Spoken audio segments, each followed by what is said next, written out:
Uzbekistan is one of the oldest states in the world, encompassing nearly 3,000 years of world history. In this video, we will walk through the ancient history of this country, from the formation of the first states in the 7th to 6th centuries BCE to the beginning of the Middle Ages. The most ancient states of Central Asia, from the Fergana Valley and Pamir to the Hindu Kush in the south, in ancient times there stretched the state of Bactria, named after its capital, the city of Bact, now known as Balkh. The famous historian Ctesias of Cnidus calls the Bactrian kingdom a mighty state that repelled the first superpower in history, Assyria, led by its king. Neighboring Bactria, in the center of the Zaravshan Valley, was the state of Sogd.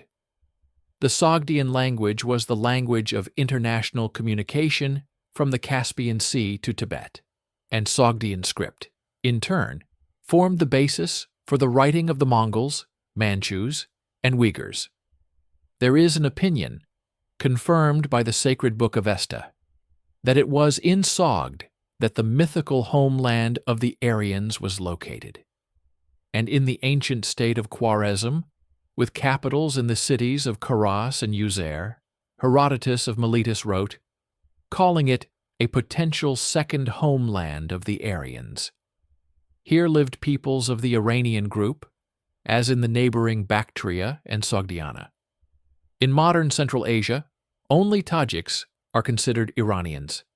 But as we see in reality, every Uzbek can find Iranian roots, and every Tajik has Turkic ones. So much has everything intermixed in the history of Central Asia. One should also not overlook the state of Margiana, whose city of Merv is considered the oldest in all of Central Asia. However, in 1972, an even older city was found right there, called Gonur-Depe, dating back to 2300 BCE. In addition to these four states, the politics of the region were also influenced by the mighty Saka and Massagetay, eastern branches of the Scythians. The Achaemenid Empire. In 559 BCE, Cyrus the Great from Persia created the Great Achaemenid Power, which stretched. There is nothing good in losing independence, but inclusion in a powerful empire contributed to more intensive development of local regions. Trade and crafts became more lively. In addition, Central Asia, from this moment entered the written period, when the first documents appeared, such as the Behistun inscription. The peak of the Achaemenid state is considered the reign of Darius the Great, after which, however, a slow decline began, which in the late 4th century BCE was used by the Macedonian Empire, led by Alexander the Great. The Macedonian Empire. In May 334 BCE, the young and ambitious Greek king Alexander set out to war against the largest empire in the world at that time. The last Persian king, Darius III, was defeated, and his state was destroyed forever. The Greeks came to Central Asia in 329 BCE, suppressing the resistance of local residents, such as the famous Spitamenes. However, Alexander the Great did not manage to leave a noticeable trace in the history of Uzbekistan, as he ruled for a short time. In mid-323 BCE, the great conqueror suddenly died in Babylon. But it was with him that the Hellenistic period in the history of Central Asia began, when urbanization began to develop here, new cities were built, and the cultures of the Greeks and Persians merged into a single whole. The Seleucid state. After the death of Alexander the Great, his empire began to disintegrate into many others. The most successful of the Diadochi was Seleucus, whose possessions stretched from the Aegean Sea to Sogd. It is believed that the founder of the Seleucid state founded 75 cities here, and his son Antiochus the Phryne founded no fewer than 40. A distinctive feature of all Seleucids was religious tolerance. Many religions, such as Zoroastrianism, continued to flourish. However, Already under the grandson of Seleucus, Antiochus II, the huge state began to disintegrate. The Greco-Bactrian kingdom. Around 250 BCE, the satrap of Bactria and Sogdiana, the diadoc Diodotus, proclaimed himself an independent ruler. Thus began the Greco-Bactrian kingdom in Central Asia. The son of the founder of Greco-Bactria, Diodotus II, was short-sighted and concluded an anti-Seleucid alliance with Parthia, another fragment of the Seleucid state. However, this caused discontent among the noble Hellenes within the country, since the Greek Seleucids were preferable to the Aryans and Parthians. For these reasons, in 235 BCE, Diodotus appointed Euthydemus as governor of Sogd, who immediately broke the alliance with Parthia. At the same time, the Seleucid Empire regained its power under the mighty Antiochus III.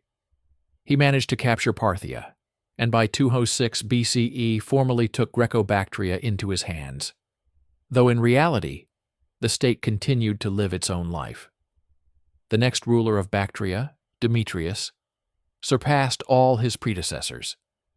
He turned the state into a powerful kingdom, the borders of which stretched from Bactria to western India. The expansion gave Demetrius control over important trade routes from India to Europe, for which he was even nicknamed the Second Alexander the Great. However, it was in this era that the kingdom began to disintegrate into many parts. The descendants of Demetrius began to rule the Indo-Greek kingdom, until in 130 BCE their dynasty was interrupted. The lands in Central Asia during this era were ruled by the dynasty of the rebel Euthydemus, whose last representative was Heliocles, a king who lost almost all lands, including Sogd. Trade played a key role in forming the multicultural and commercial identity of the region, making it a connecting link between Europe and Asia. Khwarezm, the Kushan Kingdom. The Kushans are one of the greatest states in the history of Central Asia. At the peak of its prosperity, which fell in the 2nd century and the first half of the 3rd century CE, this empire stretched from the Aral Sea region in the northwest to present-day China in the east. The founder of the state was Kujula Kadphises. In the 2nd century BCE, around the 20th year CE, Kadphises then conquered Bactria, part of Parthia, the state of Arachosia, Kadphises, Parthian lands, after which he began to mint coins with the image of the Hindu god Shiva, demonstrating adherence to Hinduism. However, the best ruler of the Kushan kingdom was his son Kanishka, who ruled from 100 to 125 CE. He adopted Buddhism, convened the 4th Buddhist Council in Kashmir, and moved the center of the state to India due to its dense population and wealth. And on the coins issued under Kanishka, in addition to others, there are Hindu and Zoroastrian images. For the huge empire, King Kanishka himself fought a lot with Parthia in the west and greatly expanded his lands in the east. First, he recaptured Khwarezm and Fergana from China's Han dynasty, and then in 105 CE managed to capture significant lands from Kashgar to Khotan. But one should not consider the Kushans only as a military state. Here, roads were laid, irrigation canals were dug, crafts and trade developed. However, already in the second half of the 3rd century, a new and strong state of the Sasanians appeared in Persia, which managed to make the Kushans its vassal. But the end of the Kushan Empire was not it, but the Hephthalites led by Akhshunar, who by 470 captured almost all of its lands. The Hephthalites. They are called White Huns and descendants of the Massagetæ, although more likely they were a confederation of Iranian, Turkic, Hunnic peoples, which ended by 484 CE. And after that, he also added Kashmir, Punjab, Khotan to his possessions, and even subjugated the Sasanian Empire. Under the Hephthalites, huge territories of Central Asia, eastern Iran, northern India, Pakistan, and Uzbekistan fell.